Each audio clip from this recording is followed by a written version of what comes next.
Genau 100 Jahre später wiederholt sich die Geschichte am selben Ort. Am 4. Juli 1926 legte die NSDAP in Thüringen ihr Fundament für die spätere Machtergreifung. Exakt am selben Wochenende und 100 Jahre später hält die AfD nur 20 Autominuten entfernt ihren Bundesparteitag ab. Ein historischer Zufall oder kalkulierte Provokation? In bundesweiten Umfragen führt die AfD mittlerweile und hängt die Regierungsparteien CDU, CSU und SPD mit großem Abstand ab. Und Bundeskanzler Friedrich Merz ist der unbeliebteste Kanzler in der Geschichte. In Sachsen-Anhalt greift die AfD sogar nach der direkten Regierungsmacht. Viele befürchten jetzt, dass wir ohnmächtig auf eine neue, dunkle Ära zusteuern. Doch genau hier liegt der Irrtum.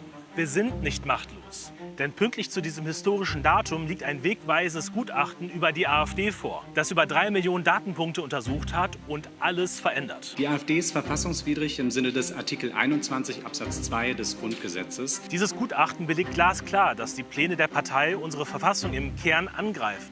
Es gibt aber vor allem die letzten notwendigen Argumente, um jetzt noch verhindern zu können, dass sich Geschichte wiederholt. Aber um zu begreifen, wie brandgefährlich der AfD-Bundesparteitag in Erfurt wirklich ist und warum Top-Juristen genau jetzt Alarm schlagen, müssen wir kurz dorthin zurückschauen, wo alles begann. An einem Julitag im Jahr 1926. Weimar, 3. Juli 1926. Die Weimarer Republik, unsere erste deutsche Demokratie, sieht beinahe ohnmächtig zu, wie mehr als 7000 Anhänger der NSDAP durch die Straßen marschieren. Die Wahl des Ortes ist kein Zufall. Es ist eine eiskalte, kalkulierte Provokation.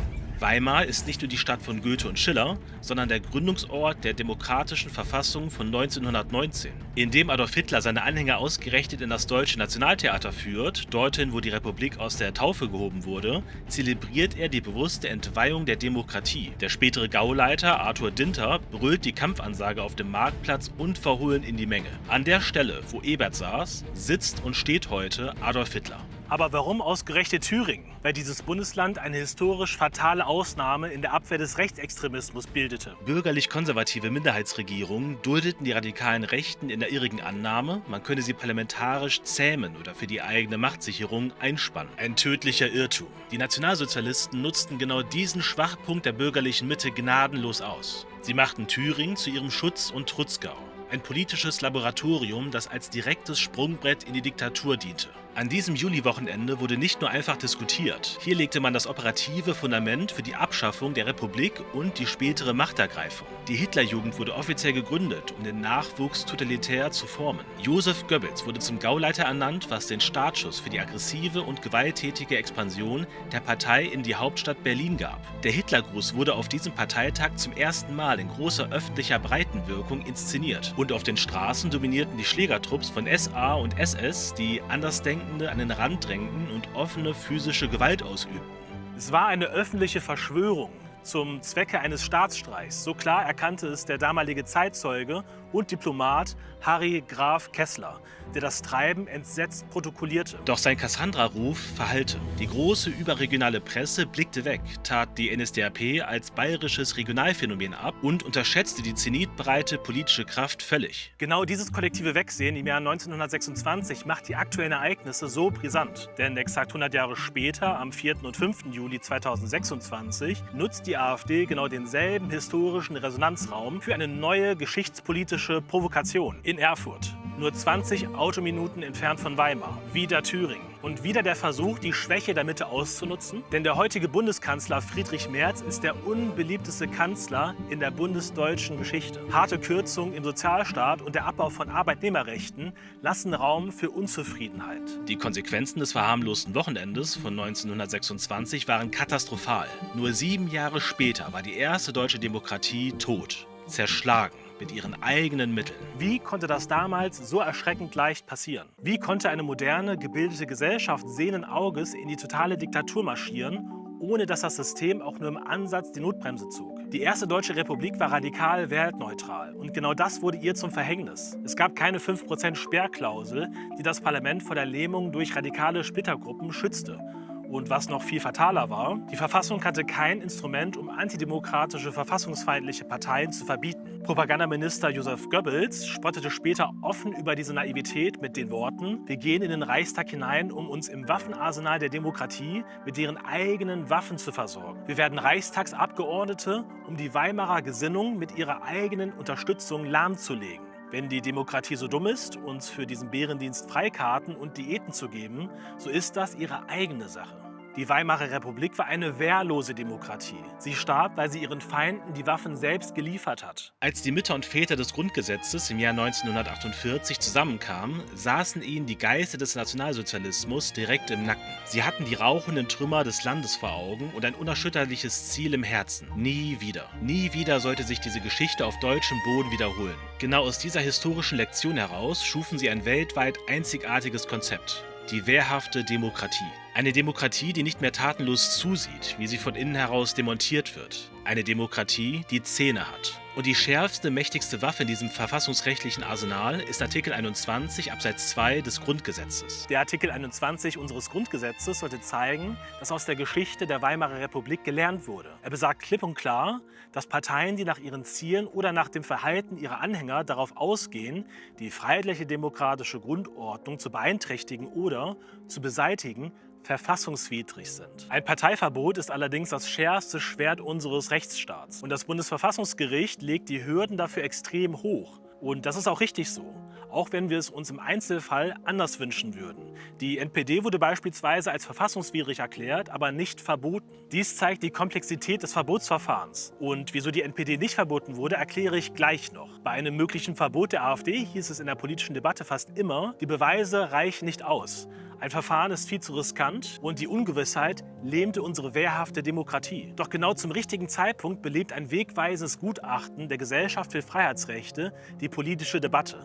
Nach einem Jahr intensiver wissenschaftlicher Detailarbeit haben Verfassungsrechtler und Wissenschaftler das Fundament gelegt, um die wehrhafte Demokratie im entscheidenden Zeitpunkt zu stärken. Sie haben über 3 Millionen Datenpunkte akribisch analysiert und ausgewertet, um die eine Frage zu beantworten, vor der sich die Politik und vor allem unsere Bundesregierung bisher gedrückt hat. Kann die AfD vom Bundesverfassungsgericht verboten werden, weil sie verfassungswidrig ist? Zuletzt hatte das Bundesamt für Verfassungsschutz die AfD auf Bundesebene als gesichert rechtsextremistische Bestrebung eingestuft. Die AfD hat jedoch wenige Tage später Einspruch beim Verwaltungsgericht in Köln eingelegt. Seitdem warten wir auf eine Entscheidung im Hauptverfahren. Doch was sagt das Gutachten der Gesellschaft für Freiheitsrechte? Das unmissverständliche Gesamtergebnis lautet, die AfD im Jahr 2026 ist nach dem exakten Maßstab von Artikel 21 Absatz 2 unseres Grundgesetzes verfassungswidrig. Das bedeutet, dass ein zulässiger Verbotsantrag nach unserer Einschätzung wahrscheinlich Erfolg hätte. Wenn die zuständigen Verfassungsorgane jetzt den Mut aufbringen und einen offiziellen Prüfantrag beim Bundesverfassungsgericht einreichen, wird dieses Verfahren auf Basis der erdrückenden Beweise sehr wahrscheinlich erfolgreich sein. Aber spulen wir noch mal kurz zurück. Welche Beweise liefert das Gutachten eigentlich konkret?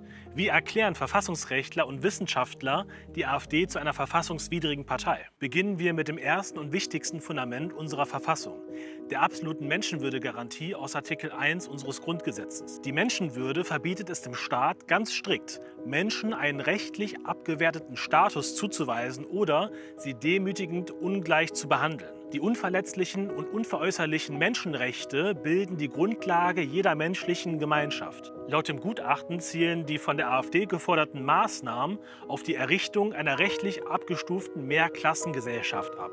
Das Gutachten dokumentiert diesen systematischen Angriff auf die Menschenwürde anhand von 4 konkret geplanten Gesellschaftsklassen. An der Spitze der Pyramide stehen privilegierte, ethnisch reine deutsche Bürger. Einmal abgesehen davon, dass ethnisch reine Menschen nicht existieren. DNA-Analysen über den gesamten Globus kamen schon vor Jahrzehnten zu dem Ergebnis, dass die heutige Menschheit von einer kleinen Menschengruppe aus Ostafrika stammt, die sich vor 50.000 bis 60.000 Jahren auf den Weg machte, die Welt zu bevölkern. Die Out-of-Africa-Theorie wurde durch genetische Auswertungen bestätigt. Aber hier geht es ja auch um die Vorstellung der AfD und ein rassistisches Weltbild. Die zweite Klasse bilden eingebürgerte Staatsbürger und Menschen mit doppelter Staatsangehörigkeit. Für sie sieht die Programmatik der AfD einen dauerhaft unsicheren Status vor, in dem ihre Staatsbürgerschaft leichter entzogen werden kann. Die Staatsbürgerschaft zu entziehen ist laut unserer Verfassung übrigens in den meisten Fällen unmöglich. Artikel 16 Grundgesetz besagt, dass die deutsche Staatsangehörigkeit nicht entzogen werden darf. Und in Artikel 116 Grundgesetz heißt es, Deutscher im Sinne des Grundgesetzes ist, wer die deutsche Staatsangehörigkeit besitzt. Zur dritten Klasse gehören anerkannte Schutzberechtigte.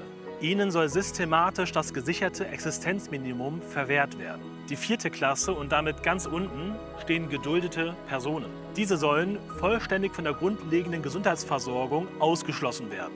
Schlimmer noch, die Programmatik nimmt explizit in Kauf, diese Menschen in Länder abzuschieben, in denen ihnen nachweislich Folter droht. Die Einschätzung der Verfassungsrechtler ist an dieser Stelle unmissverständlich.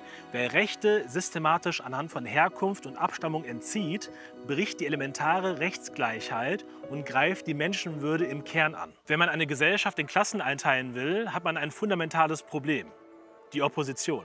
Die Opposition aus Parteien, Medien und Zivilgesellschaft. Es wird unweigerlich Menschen geben, die auf die Straße gehen, Medien, die kritisch berichten und Parteien, die sich dagegen stellen. Und diese Hürde führt uns zum zweiten Kernkriterium des Gutachtens: die systematische Demontage des Demokratieprinzips. Das Gutachten definiert das Demokratieprinzip als die Offenheit des politischen Willensbildungsprozesses. In einer Demokratie darf jeder mitreden und der Staat darf niemanden willkürlich aus diesem Diskurs ausschließen oder unterdrücken. Die Autoren des Gutachtens haben über 220 konkrete Zitate und Belege gesammelt, die beweisen, die Partei will staatliche Zwangsmittel missbrauchen, um ihre politischen Gegner zu jagen. Wir werden sie jagen! Sie sagt, eine spezifisch deutsche Kultur ist jenseits der Sprache schlicht nicht identifizierbar. Das sagt eine Deutsch-Türkin. Ladet sie mal ins Eichsfeld ein und sagt ihr dann, was spezifisch deutsche Kultur ist. Danach kommt sie hier nie wieder her und wir werden sie dann auch, Gott sei Dank, in Anatolien entsorgen können. Aber wer steht auf der Abschussliste? Einerseits wären das zivilgesellschaftliche Akteure und Medien, die der Partei im Weg stehen. Funktionäre der AfD bezeichnen unter anderem korrektiv als linke Aktivisten und somit als Feinde des Volkes. AfD-Funktionäre drohen solchen kritischen Medienvertretern mit Strafverfolgung und Vergeltung. Auf politischer Ebene geht es dann schon um politische Konkurrenten.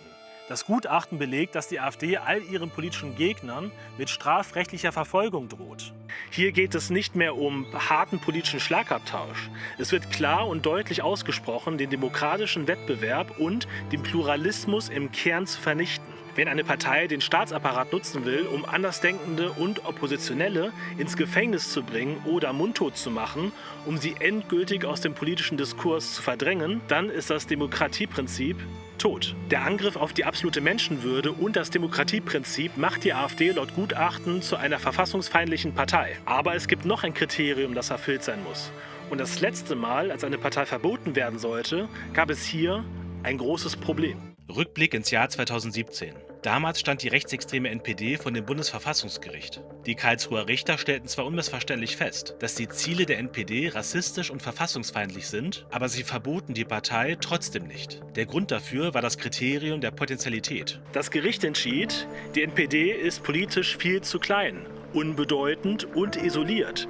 Ihr fehlten schlicht die hinreichenden Wirkungsmöglichkeiten, um ihre verfassungsfeindlichen Absichten jemals in die Realität umzusetzen. Bei der AfD ist die Hürde der Potentialität vollständig erfüllt. Laut Gutachten verfügt die AfD im Gegensatz zur NPD über ein planvolles Vorgehen und gewaltige Machtressourcen, um die freiheitliche demokratische Grundordnung real und spürbar zu gefährden. Aber wie geht es jetzt weiter? Was bedeutet dieses Gutachten für uns im Hier und Jetzt? Es bedeutet vor allem eines: Jedes bisherige Argument, ein Verbotsverfahren sei juristisch zu riskant oder würde in Karlsruhe krachend scheitern, ist ab heute faktisch widerlegt. Wir wissen nun, dass ein Verfahren auf Basis dieser erdrückenden Beweislage sehr wahrscheinlich erfolgreich sein wird. Doch wie reagiert die politische Führung in Berlin? Das Kanzleramt unter Friedrich Merz zeigt sich weitgehend gelähmt. Die Bundesregierung hat bereits reagiert und ausdrücklich signalisiert, keinen Verbotsantrag auf den Weg bringen zu wollen. Wird die Bundesregierung denn einen Verbotsantrag prüfen? Unsere Grundhaltung ist erst einmal, und das hat der Bundeskanzler verschiedentlich gesagt, und so arbeitet auch diese Bundesregierung, die Probleme in diesem Land zu lösen, die Herausforderungen zu lösen, zu zeigen, dass die demokratische Mitte die Entscheidungen treffen kann, die nötig sind. Und dahinter steht dann das Ziel, damit die Menschen zu überzeugen, sich in der demokratischen Mitte wiederzufinden und am Ende die Wahlentscheidung dort zu treffen. Das taktische Kalkül dahinter ist von nackter Angst geprägt. Angesichts von Spitzenwerten der AfD von 27% im aktuellen ARD-Deutschland-Trend fürchtet die politische Führung, ein langwieriges Verfahren könnte die Partei im Falle eines Scheiterns rechtlich nur noch weiter legitimieren. Stattdessen zieht sich die Regierung auf die alte, ausweichende Phrase zurück, man müsse die AfD stattdessen inhaltlich stellen. Aber lassen wir uns das nochmal auf der Zunge zergehen. Inhaltlich stellen. Wie stellt man bitte schön eine Programmatik inhaltlich, die die absolute Menschenwürde und das Demokratieprinzip im Kern angreift?